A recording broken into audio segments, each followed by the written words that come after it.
Y mientras los niños suben, yo los invito a que puedan abrir sus Biblias en el Evangelio de Lucas. Lucas capítulo 17.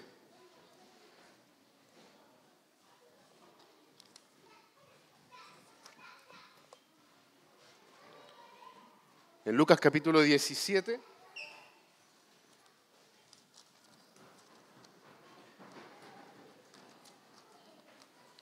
vamos a estar leyendo desde los versículos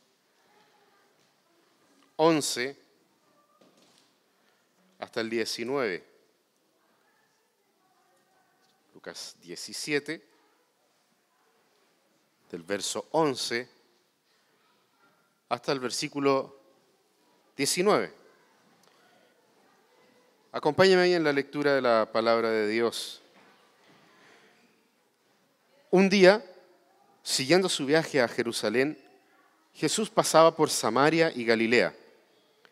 Cuando estaba por entrar en un pueblo, salieron a su encuentro 10 hombres enfermos de lepra.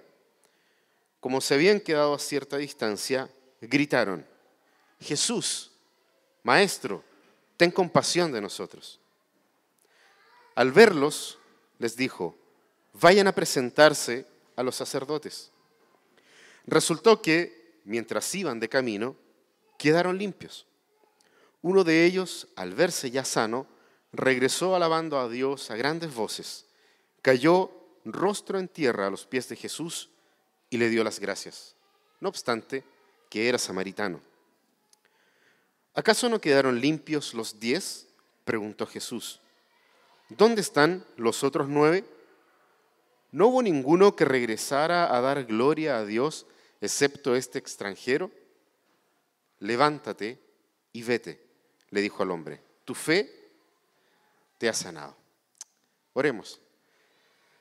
Padre Celestial, te damos gracias, Señor, por la maravillosa oportunidad que nos das de acercarnos a tu palabra. Y te rogamos, Dios, que ella sea para nosotros también hoy día un aspecto real de aquella gracia y misericordia que tú derramas hacia nosotros, Señor. Que tu Santo Espíritu nos guíe durante esta tarde. Oramos en el nombre de Jesús. Amén. Dentro de esta serie, Cultivar, en la cual hemos estado viendo cómo nuestra vocación, oficio, y lo que Dios nos ha entregado entre manos para hacer, nos conducen a poder ejercer aquellas cosas desde una perspectiva bíblica, desde el Evangelio como raíz, como base, como fundamento de todas nuestras cosas. Hemos podido ver cómo estos trabajos, hemos podido ver cómo nuestro oficio, entendiendo oficio en una manera bastante amplia o bastante, por decirlo de una forma, basada en la raíz de la palabra oficio, aprendimos o por lo menos llegamos a un acuerdo de que muchas veces se confunde la palabra profesional de algo, de alguna área, como ajeno al tema del oficio, sabiendo de que eso es una tipificación bastante posterior, es bastante del siglo XXI. ¿Ya? Entonces, entendiendo el oficio como aquello que Dios te dio en las manos para hacer, el trabajo, lo que tú estás ejerciendo. Entonces hemos visto cómo estas cosas son herramientas finalmente, herramientas que Dios nos ha dado y por medio de las cuales Dios es glorificado. Cómo nosotros podemos incluir nuestro oficio, incluir nuestro desempeño, incluir lo que nosotros hacemos para poder glorificar a Dios. Y eso es fantástico cuando nosotros vemos y decimos, entonces, ¿qué puede o cómo puede, por ejemplo, un jubilado glorificar a Dios? Si no trabaja. ¿Ya? Pero cuando entendemos de que la situación que tú estás viviendo en tu vida es algo que Dios te dio entre manos para poder glorificar a Dios, entonces estás trabajando el jardín que Dios plantó delante de ti, como cantábamos recién en la canción de los niños, ¿ya? Que tiene unas partes tan rápidas que ni Eminem podría decirlas, ¿cierto? No sé por qué de repente pienso en memes y me acuerdo de esas cosas en Facebook. El asunto es ese, el asunto es cómo nosotros podemos glorificar a Dios por medio de aquellas cosas que Dios te dio entre manos para hacer. Y eso también podría incluir, y fíjense bien en este aspecto, podría incluir y debería incluir el tema de la cesantía. ¿Estás sin trabajo en este momento? ¿Cómo glorificas a Dios por medio de tu cesantía? Eso es algo que probablemente no hemos hablado, no hemos tocado. Pero sí, por ejemplo, tú eres una persona que está en una situación de cesantía, estás sin trabajo en este momento, pero te da lo mismo, te levantáis súper tarde, te da lo mismo estar activo haciendo cosas, probablemente no estás glorificando a Dios. Porque el llamado de Dios es más allá de tu profesión, más allá de tu oficio, más allá de lo que tú estás haciendo. El llamado de Dios es a encontrarnos con aquel llamado, vocación. La palabra vocación viene de esta raíz, vocatio, es un llamado. Como Dios te llama a glorificarlo a Él. Pero tienes una herramienta, tu oficio, tu trabajo, la situación en la cual tú te puedes encontrar. ¿Cómo entonces, desde las Escrituras, nosotros podemos entender y comprender que Dios nos ha entregado formas y lugares para justamente poder desarrollar nuestros oficios, nuestros trabajos, nuestra vocación, nuestra vida completa, entendiendo de que el trabajo es tan espiritual como venir el domingo a la iglesia, de que tu situación de empresario es tan espiritual como el poder orar, de que el pagar tus impuestos es algo tan espiritual como cantar cánticos a Dios, que probablemente tu misma cesantía viene a ser algo tan espiritual como dedicarte todos los días desde las 5 de la mañana a trabajar. Porque en ese sentido Dios nos invita a poder observar, ver, sentir cómo está ese jardín dispuesto por Él. Cómo Él lo sembró, cómo Él es el que da el crecimiento, cómo es Él el que convierte, como una vez más citando la canción anterior, cómo Él convierte las semillas en flor. Porque de Él depende. Nosotros somos instrumentos de Él. Y como instrumentos Él nos ha entregado estas herramientas para poder realmente hacerlo. El fin de todo esto es expandir el reino de los cielos. Y el reino de los cielos es un reino de bienestar, donde finalmente esta palabra que hemos venido insistiendo, el shalom, que la palabra bienestar se queda corta cuando nosotros tratamos de comprender lo que significa realmente el shalom. Porque nosotros a veces tomamos la palabra bienestar como una situación meramente de salud, y se le da un énfasis en el tema de salud. Pero el bienestar del cual nos habla el shalom va más allá de un bienestar en la salud.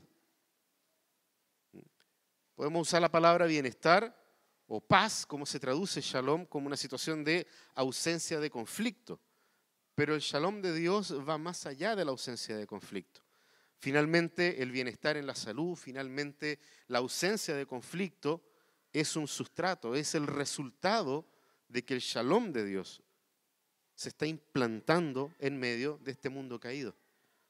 No nos olvidemos de eso. Dios creó, trabaja en su creación, el hombre pecó, hubo una caída, Dios trabaja en la caída del hombre, restaurando para poder a su vez restaurar lo que fue producto de la caída del hombre.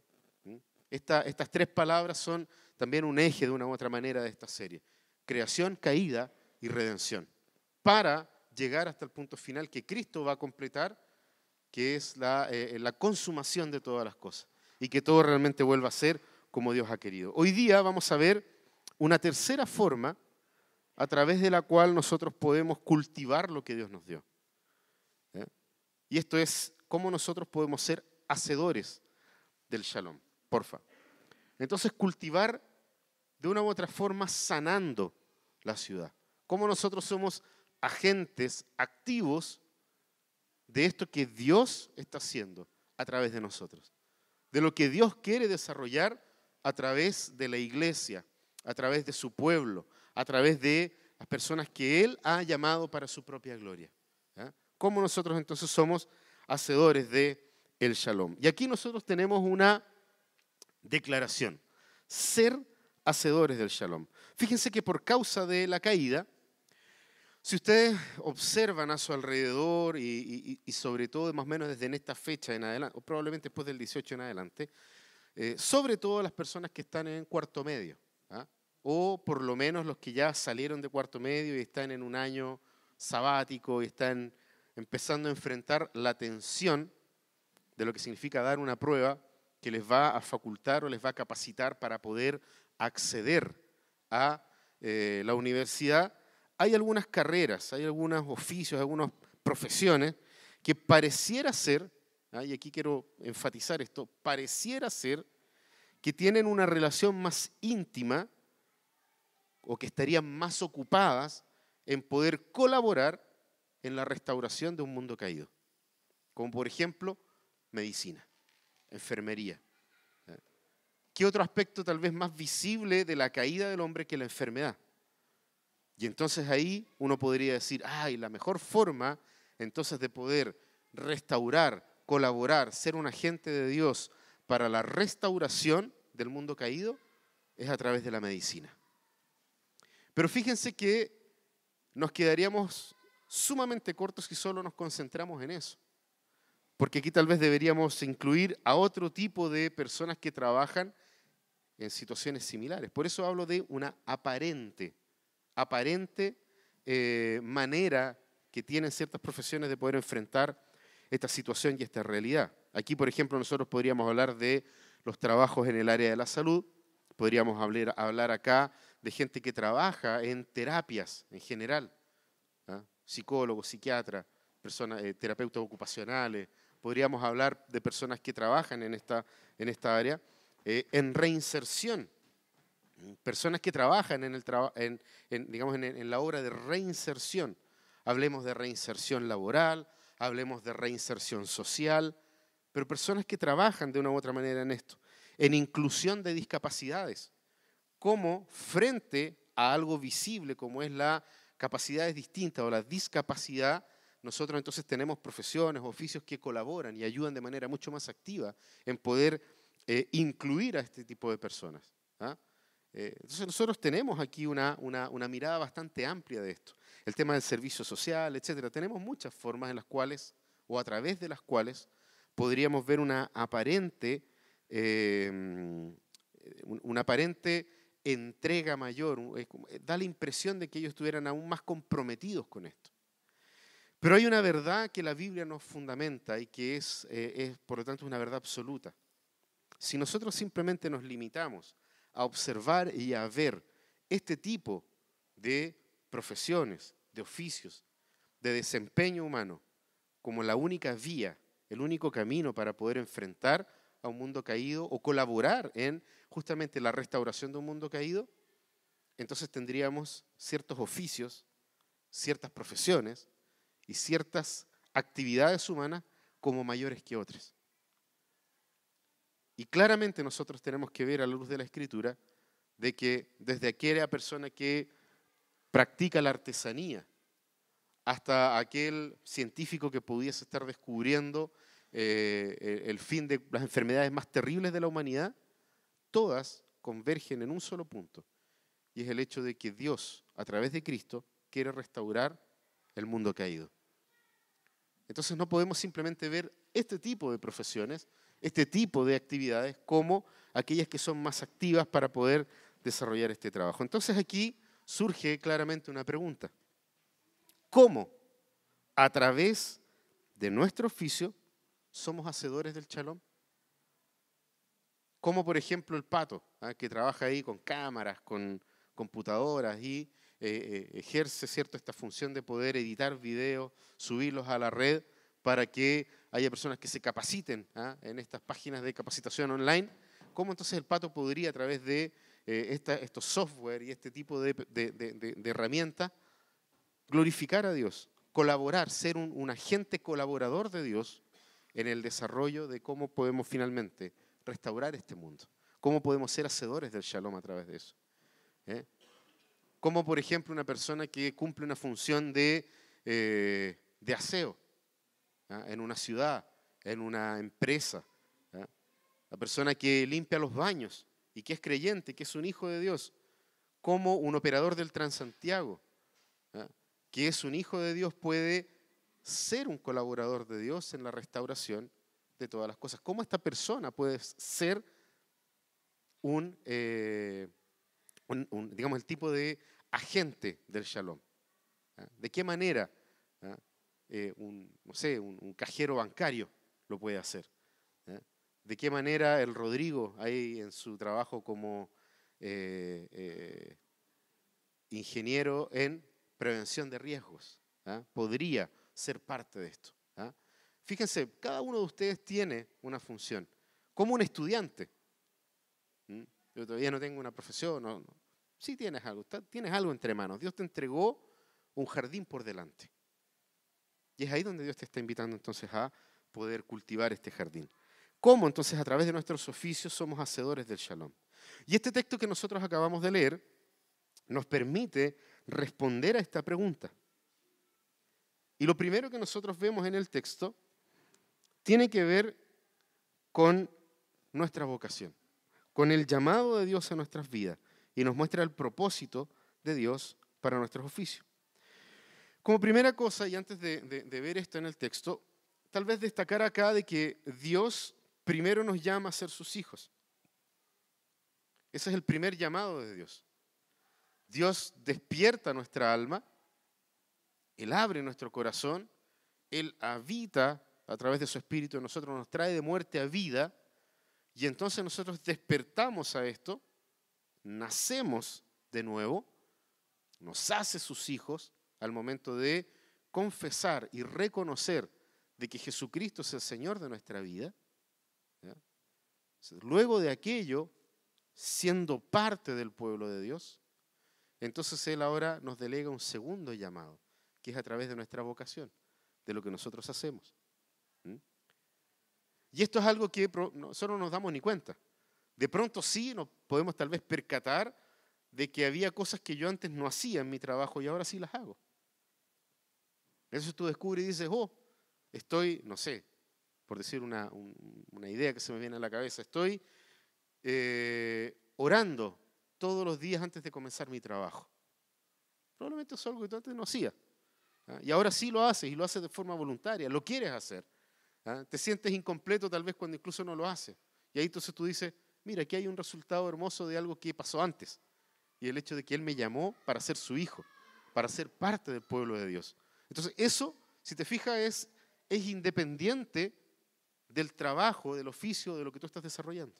Él te llama primero y genera en ti las ganas de buscarle a Él, las ganas de servirle a Él. Entonces primero Dios nos llama a ser sus hijos.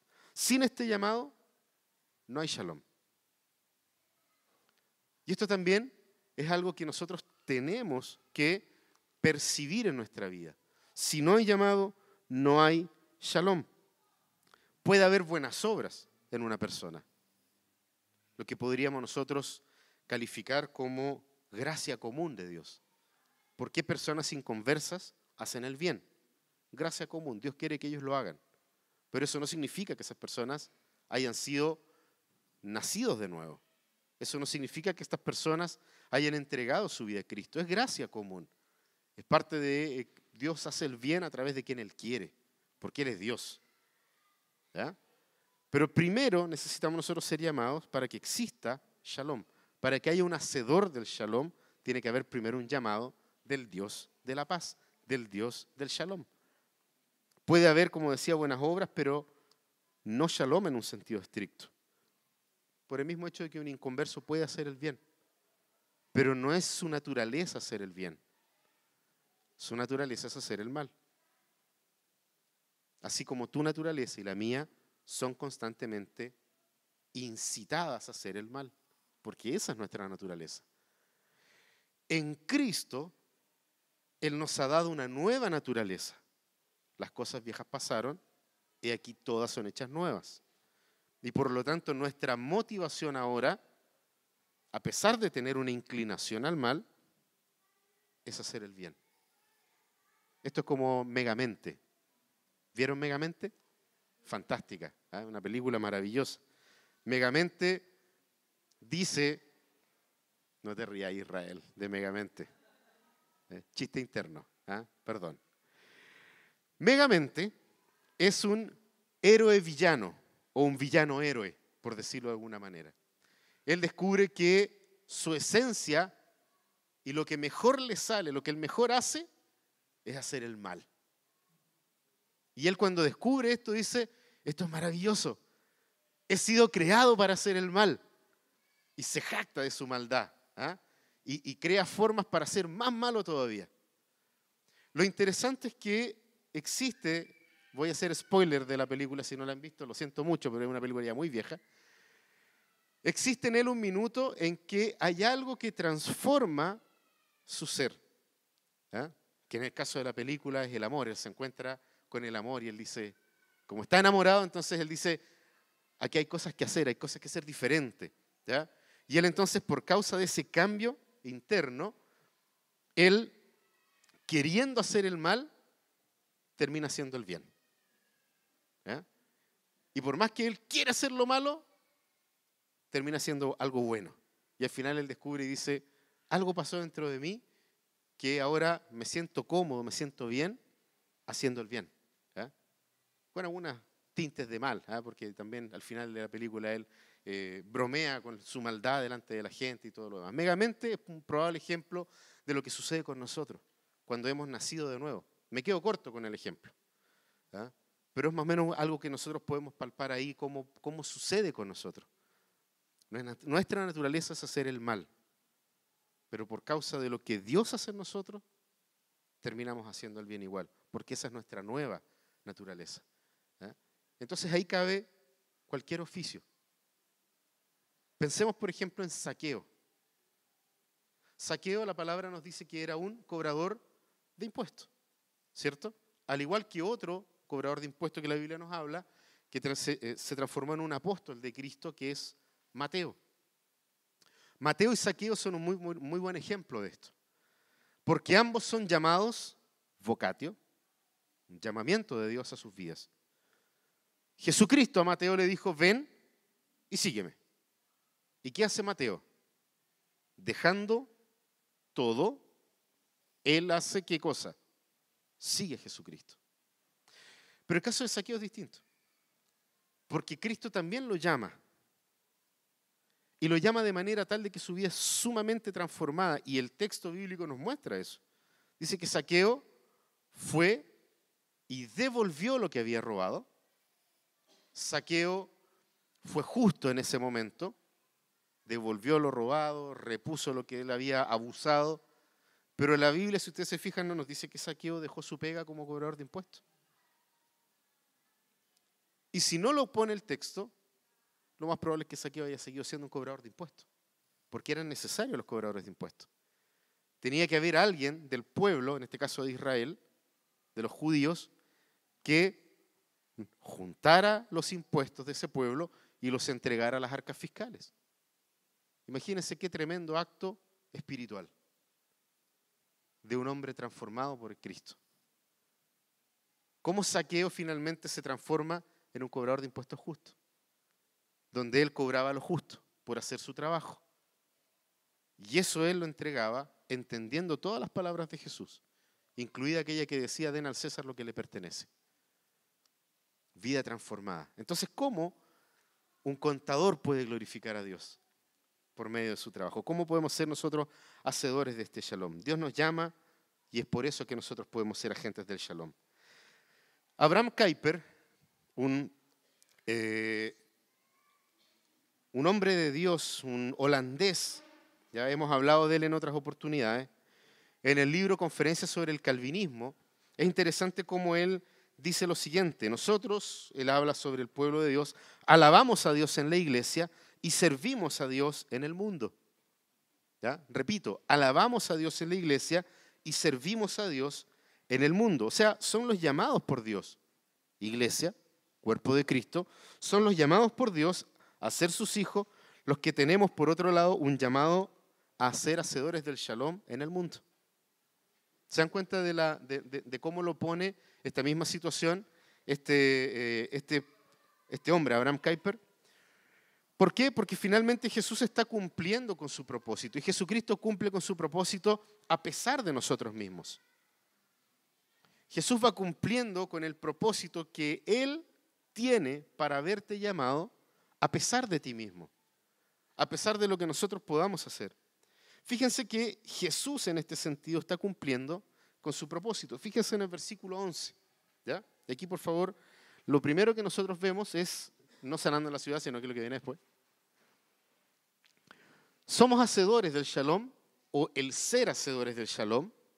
Primera cosa, nos mueve a las personas y a sus necesidades. ¿Ya? Repito, ser hacedores de shalom. Cuando ya has sido llamado por Dios, cuando ya has sido transformado por el poder del Espíritu Santo, cuando ya has sido implantado en una iglesia local, de forma activa o pasiva, pero has sido implantado en un lugar donde estás conociendo más de Dios.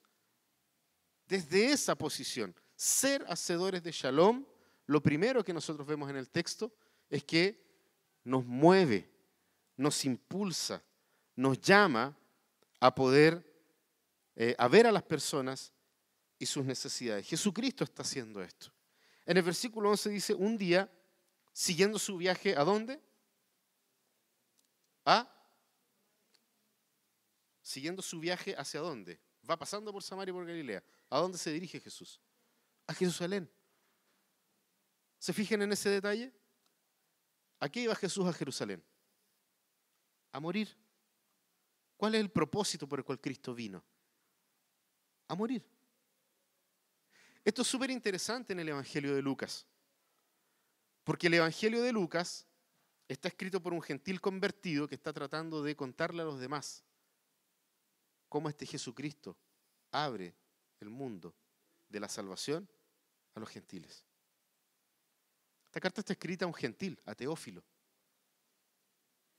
Entonces fíjense en cómo Lucas está pendiente de un pequeño, gran detalle. Jesús está camino a su muerte.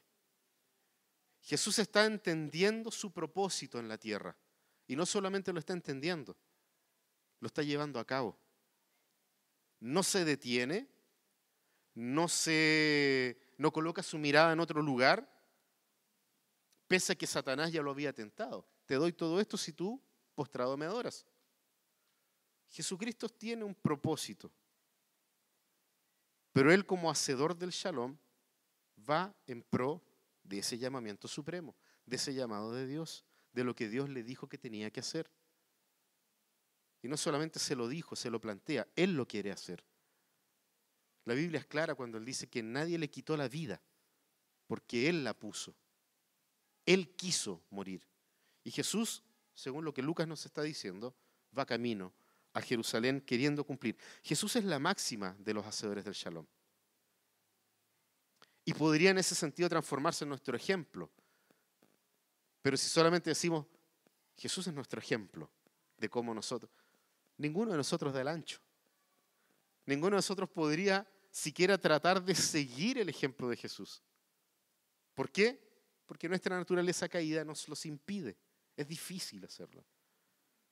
Probablemente cada domingo tú sales y el domingo en la mañana te despertás y decís, ya, por fin el lunes, voy a servir al Señor. Pero a las 10 de la mañana ya aborreces la semana completa. ¿Eh?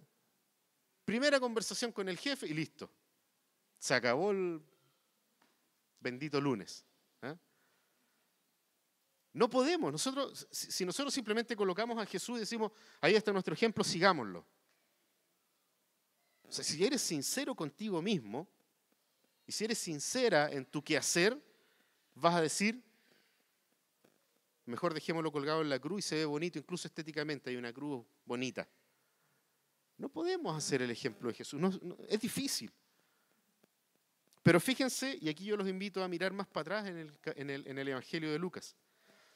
Si ustedes se van al capítulo 14 del Evangelio de Lucas, tenemos que entender esto a la luz del contexto. Vayan por favor hasta el capítulo 14. En el versículo 25 del capítulo 14, Jesús está diciendo algo. Y Él nos está planteando un desafío. Y es el desafío de ser un discípulo de Él. En el capítulo 14 del 25 en adelante, Jesús dice que si alguno viene a mí y no sacrifica el amor a su padre, madre, esposa, hijos, hermanos, hermanas y aún su propia vida, no puede ser mi discípulo. El desafío de seguir a Jesús está. El tema es que hay muchas renuncias que hacer. Y cómo Jesús va, de una u otra forma, preparándonos para poder anunciarnos esto que está siendo revelado en la sanidad de estos leprosos. Si nosotros seguimos leyendo el Evangelio de Lucas, Jesús primero, digamos, después de esta advertencia, Él nos muestra en el capítulo 15 3 parábolas que son fundamentales para entender la conversión de este samaritano del cual Jesús está hablando. Parábola de la oveja perdida, parábola de la moneda perdida y parábola del hijo perdido, o del hijo pródigo, como es conocido en la versión Reina Valera. Jesús con esto está llamando a su pueblo a pagar el precio de seguirle a Él, entendiendo de que va a haber situaciones, momentos en la vida cristiana que tal vez no vamos a comprender, pero que son voluntad de Él hacerlas. Y eso incluye el trabajo que tú estás desarrollando. Luego, Jesucristo habla con la gente que le rodea, y esto es versículos antes de lo que acabamos de leer. Fíjense en el versículo 7 del capítulo 17, ¿ya? Cómo Jesús sigue preparando lo que va a ocurrir, cómo Lucas nos va relatando estos acontecimientos. Supongamos, dice Jesús, que uno de ustedes tiene un siervo que ha estado arando el campo, cuidando las ovejas. Cuando el siervo regresa del campo, ¿acaso se le dice, ven enseguida a sentarte a la mesa?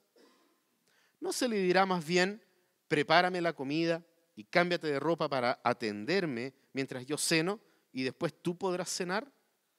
¿Acaso se le darían las gracias al siervo por haber hecho lo que se le mandó? Así también ustedes, cuando hayan hecho todo lo que se les ha mandado, deben decir, somos siervos inútiles, no hemos hecho más que cumplir con nuestro deber. Llamado, propósito, vocación. Dígale a su hermano que está al lado, eres un siervo inútil. Siervos inútiles somos. Y Jesús, siendo el siervo excelente, fíjense en esto, Jesús, siendo el siervo excelente, está cumpliendo también con su propósito. Está cumpliendo también con la vocación, con lo que Dios lo llamó a hacer. ¿Y a qué lo llamó el Señor? A restaurar, a transformar, a cambiar, a hacer que la gente crea en aquel que Él envió. Y ahí tenemos a Jesús yendo a Jerusalén, pasando por Samaria y Galilea, pasando por este lugar geográfico. Cuando estaba por entrar a un pueblo, salieron a su encuentro 10 hombres enfermos de lepra. Como se habían quedado a cierta distancia, gritaron, Jesús, Maestro, ten compasión de nosotros. Los leprosos tenían que cumplir con una cosa cuando ellos oían o veían que venía alguien en el camino, y era gritar, inmundo, inmundo. Aquí hay un hombre inmundo, aléjense. La ley de Dios, por causa de la santidad de Dios, prohibía que existiese algo impuro delante de Él. Dios no acepta lo impuro. Y Dios no ha cambiado. Dios no acepta lo impuro. Pero es en Cristo que nosotros, en nuestras impurezas, podemos acercarnos a Dios. Y ese es un acto maravilloso, porque Jesús está pasando a propósito por ese lugar. Jesús está pasando a propósito por en medio de lo impuro, para simplemente poder limpiar lo impuro. Porque aquello que era rechazado, porque ya no solamente había un tema aquí de la ley de Dios, había un tema de chauvinismo judío. Eso no podemos, porque fíjense que el tipo no solamente era leproso, más encima era samaritano, en el caso particular del que nos relata Lucas. No podemos juntarnos con estos asquerosos. ¿Ah? Rechacemos a todos estos cochinos inmundos que están en este lugar. Pero Jesús va pasando por ahí, camino a su muerte, camino a cumplir con su propósito. Y desde ese lugar entonces estas personas, fíjense las palabras que usan para referirse a Cristo. Dicen: Jesús, Maestro, ten compasión de nosotros. El único que podía tener compasión era Dios. Dios colocaba en el corazón del hombre ser compasivo. Pero aquel que es el Hijo de Dios, que está pasando por ese lugar, y que ellos lo reconocen. De los capítulos 1 al 9 de Lucas, hay 14 milagros relatados por Lucas. Del capítulo 10 al 17 hay solo 3, hasta este. Fíjense en el énfasis que hay aquí por parte de Lucas. Lucas ya nos habló de todos los milagros de Jesús. Y estos leprosos probablemente habían escuchado las historias de Cristo. Y entonces cuando ven, le dicen: Jesús, Maestro. Y estas dos palabras son tremendas porque por un lado le están reconociendo a Él como el Salvador, pero también como aquel que es el que presenta, muestra la palabra de Dios con poder, con autoridad. Técnicamente le están diciendo: tu sola palabra nos puede a nosotros transformar. Jesús, Maestro. En vez de gritar: inmundo, ellos gritaron: Jesús, Maestro, ten compasión de nosotros. Cuando nosotros somos hacedores del shalom, también ocurre lo siguiente: no solamente nos mueve a las personas y sus necesidades, sino que también nos permite el uso de la institucionalidad para glorificar a Dios. Fíjense en cómo Jesús actúa, porque Jesús podría haber dicho: sean sanos, y los tipos iban a ser sanos igual. Pero ¿qué es lo que hace Jesús? Fíjense que lo primero, versículo 14, al verlos les dijo. Fíjense en esa frase: al verlos les dijo. Lucas coloca esto también intencionalmente. Los leprosos eran personas invisibles para la sociedad. Al grito de inmundo, yo apretaba por otro lado y los evitaba. Evitaba la condición miserable de esas personas. Pero Jesús, ante los gritos de estos leprosos, y visiblemente sus ropas tenían que estar rasgadas para que la gente viera que ellos eran leprosos. Fíjense ustedes en la humillación de estas personas. ¿Y qué hace Jesús? Al verlos. Yo no veo a alguien bien si está a una cierta distancia. Aquellos que sufren de astigmatismo probablemente menos. Pero Jesús los vio. Jesús tuvo compasión de ellos. Jesús los mira, se acerca y, siendo Dios y pudiendo sanarlos simplemente, ¿qué es lo que dice Jesús? Vayan a presentarse a los sacerdotes. Jesús está aplicando el principio de la ley. La ley en Levítico decía que una persona de la cual se creía que podía tener esta enfermedad tenía que presentarse ante los sacerdotes, porque los sacerdotes actuaban de esta manera o de una u otra forma, actuaban también como médicos. Ellos veían a la persona, tocaban a las personas para ver si es que había sensibilidad en sus cuerpos o no. Pues la lepra va quitando sensibilidad del cuerpo. Por eso las personas no se dan cuenta que su cuerpo empieza por ejemplo, las ratas se comían el cuerpo de los leprosos y no lo sienten porque no tienen sensibilidad.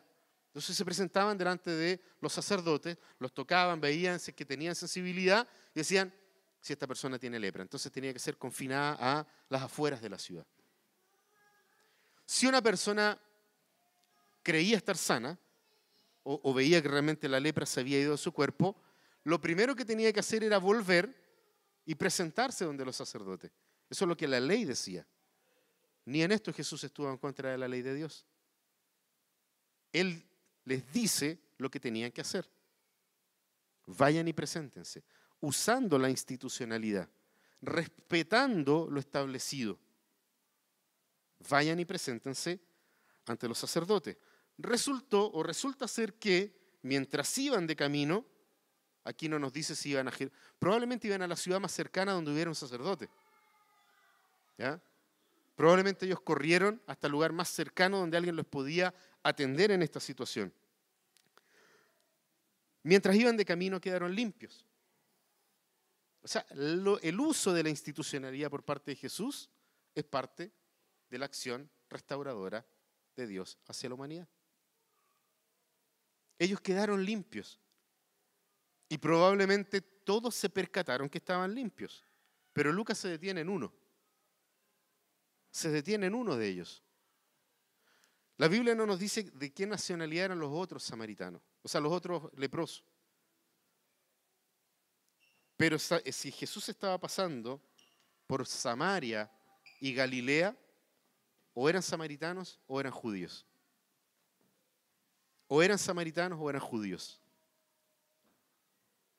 Fíjense de que todo lo que está ocurriendo aquí está en torno a la institución de Dios, la ley de Dios para su pueblo. Los samaritanos tenían la base de la Torá, tenían la base del conocimiento de Dios. ¿Ya? Eran una mezcla ahí de siglos anteriores, una mezcla con pueblos paganos, y por eso los judíos los rechazaban. Pero en la institucionalidad, Dios empezó a obrar. Ellos fueron sanos. Y fíjense que el versículo 15 dice que uno de ellos, al verse sano, regresó. El tema acá no es que él fue el único que se vio sano. El tema es que este tipo regresó. Pero él sigue con una actitud establecida por la ley de Dios. ¿Qué es lo que hace? Dice que regresó alabando a Dios con gran voz. Hay una similitud tremenda de Lucas con la historia de Naamán, cuando también es sano. El profeta le dice a Naamán, anda a meterte en el Jordán 7 veces y luego sale, y el tipo se vio sano. ¿Y qué hizo? Glorificó a Dios también. Hay una similitud bien interesante de Lucas con la historia de Naamán en el Antiguo Testamento. Lucas también está haciendo referencia a lo que Dios ya estableció. Y entonces dice que cayó rostro en tierra a los pies de Jesús. Las palabras que está usando Lucas acá tienen que ver con el morder polvo. Y era, entre otras cosas, la actitud que tuvo, por ejemplo, el rey David cuando cayó rostro a tierra pidiendo perdón a Dios por su pecado. Es la actitud similar que tuvo, por ejemplo, Moisés cuando él ve la zarza ardiendo y se pone rostro a tierra, mordiendo el polvo. Fíjense cómo la institucionalidad, lo que Dios ya estableció, Él lo usa para la restauración de todas las cosas. Eso a nosotros nos deja una tremenda lección. Nos deja una tremenda lección, porque probablemente tú piensas y dices, ¿cómo yo desde lo que hago puedo glorificar a Dios si la institución es más grande que yo? Si la institucionalidad es más grande que yo, ¿en qué te desempeñas tú? No, es que no puedo ir en contra de lo que ya hace el mundo empresarial. Todos roban. Es necesario robar. Es necesario mentir para poder avanzar. Es necesario, no sé, pagar coimas para poder tener algo a cambio. Fíjate cómo Jesucristo hace todo lo contrario. El samaritano se ve sano y en vez de seguir mirándose a sí mismo, él levanta su vista y mira a Cristo. Regresa donde él y rostro en tierra, dice el texto, que él le da las gracias por estar sano. Y ahí agrega, no obstante, era samaritano. La apertura del reino de Dios. Fíjense en cómo entonces nosotros vemos de que el ser hacedores del shalom, nos mueve a las personas y sus necesidades, como en este caso Cristo, nos permite el uso de la institucionalidad para poder glorificar a Dios. Pero no solamente eso, ser hacedores del shalom también nos libra del pragmatismo y nos impulsa al Evangelio. Porque aquí nosotros podríamos sentirnos tentados a una cosa, y es a decir, tomar las palabras de Jesús, ¿Acaso no quedaron limpios los 10? ¿Dónde están los otros 9? Y ese pragmatismo es fatal para la iglesia hoy. Porque desde nuestra posición nosotros comenzamos a evaluar y a cuantificar los esfuerzos y ver si es que esos esfuerzos dieron resultado o no. Si no dan resultado, entonces terminemos con esto. Porque estamos perdiendo plata, porque estamos perdiendo tiempo, porque es una pérdida. Y tomando elementos que son positivos del, por ejemplo, el mundo empresarial. ¿Ah? Tú haces un proyecto, evalúas el proyecto. No estoy diciendo que esto esté mal. El tema es cuando tomamos eso como base. Porque las palabras de Jesús acá, Jesús no está triste porque los otros 9 no volvieran. Jesús sabía que no iban a volver. Y a pesar de que él sabía que no iban a regresar, lo hizo igual. Para Jesús no hay pragmatismo. Él no dice 10 tienen que regresar. Golpea a Mamón con 10 y Dios te va a bendecir con 20, con 10, con 100. No existe esa relación. Probablemente, si nosotros volvemos a el capítulo 14 sobre el precio del discipulado, entendemos de que al momento en que llevamos a cabo nuestra misión, el propósito por el cual Dios te llamó, te vas a empobrecer. Te vas a desgastar. Probablemente tu vida va a ser peor de lo que era antes de que conozcas a Cristo. Porque el Evangelio no es salvador de tu situación, es salvador de tu alma para la eternidad, que es distinto. Te puede ir peor en la vida por seguir a Jesús. El asunto es que no podemos nosotros ser pragmáticos con esto. Y ese es el punto para Jesús. Las palabras de Jesús aquí no tienen que ver con los que no regresaron. Tienen que ver, él pregunta acá, ¿dónde están los otros 9? No hubo ninguno que regresara a dar gloria a Dios, excepto este extranjero. El foco de Jesús es la salvación del uno. Y no los 9 que se perdieron. Es la redención del único, de ese. Y no los 9 que no le vinieron a dar las gracias. Si nosotros tomamos el ejemplo de Jesús para nuestra vida, ¿cuántas veces te ha pasado a ti que dices, Señor, me esforcé, di lo mejor de mí, estuve con la gente, me entregué por completo, le di los mejores años de mi vida y me falló? Ya no quiero más. Ventanita espacial y la cierro. Ahí me quedo. Si eres como yo, probablemente te pasa lo mismo.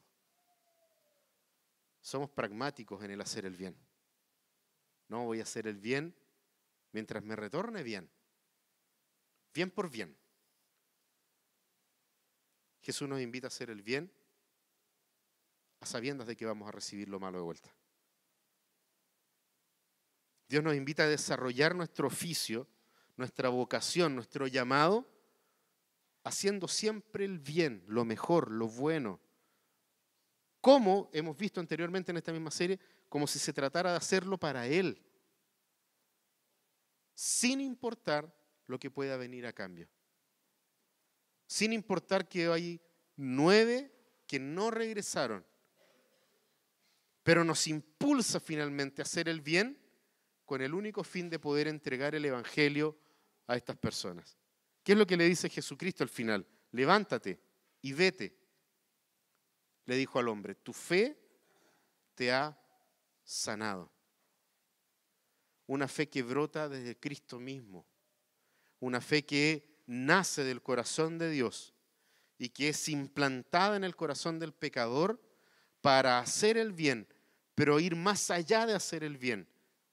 Es ser un hacedor del shalom de Dios, del bienestar de la humanidad, independiente a que la humanidad, a que lo creado, a que aquellos que te rodean y que tú les estás haciendo el bien, ni siquiera quieran reconocer al Señor. Tu trabajo no es evaluar eso.